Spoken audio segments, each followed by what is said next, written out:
今日係2026年3月1號晏晝大概12點鐘，我同 CCC 一齊去到聖地牙哥市中心嘅中華會館。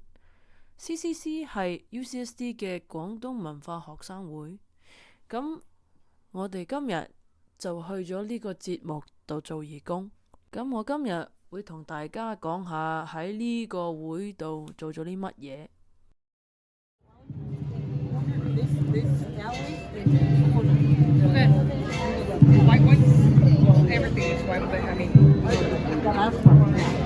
咁我唔知你哋留意到唔到啊？但係你望上邊呢，就見到啲燈籠掛上咗去。如果你真心留意呢，你會喺好遠嘅距離度聽到對面有舞獅度睇。我哋一去到呢，我就問下啲會館嘅職員應該喺邊度報到，然之後其他啲職員就吩咐我哋做第一嘅任務。呢個任務就係執垃圾。解釋一下你哋做緊乜嘢？我哋去到個叫咩啊？唔係啊，我唔知叫乜嘢。聖地牙哥中華會館春節聯春節 fair，OK。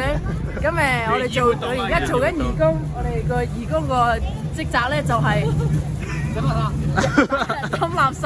咁可以其他人可以再有位抌垃圾。OK。我哋個工作咧就係抌垃圾。咁點解呢個好重要咧？玩嘢。任務完成咗之後，會館啲職員就吩咐我哋做第二個任務。呢個任務就係幫細路仔整紙燈籠。咁啲細路臨整燈籠之前，佢哋要選擇去揀佢哋中意嘅生肖。咁我認為，因為今年係馬年，啲細路仔應該整馬年嘅燈籠咯。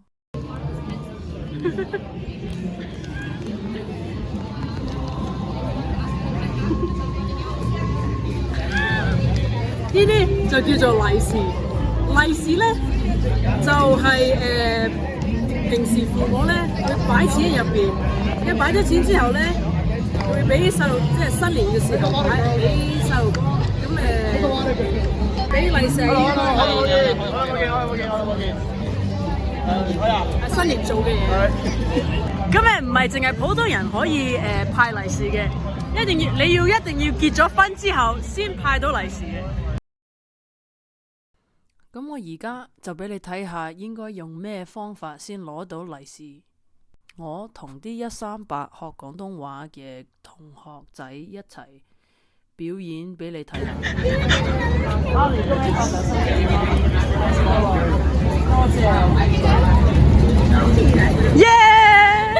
最重要講嘅方法嚟攞利是呢，就係身體健康同埋恭喜發財，利是到來。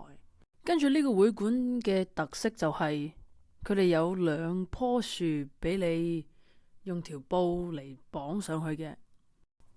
呢條布呢，寫咗好多人嘅許願，呢許願代表我哋今年希望得到啲乜嘢。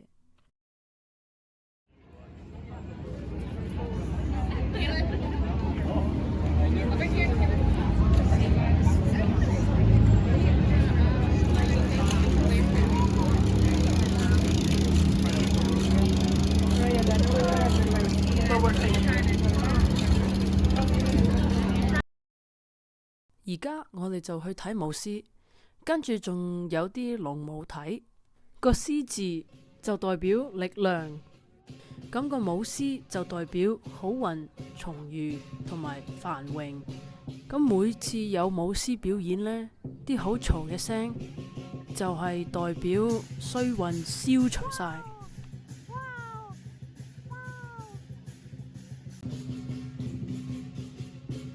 我哋做完義工，睇完舞獅、龍舞之後呢，我哋仲睇下條街仲有咩。之後我仲攞埋個金銀福袋走。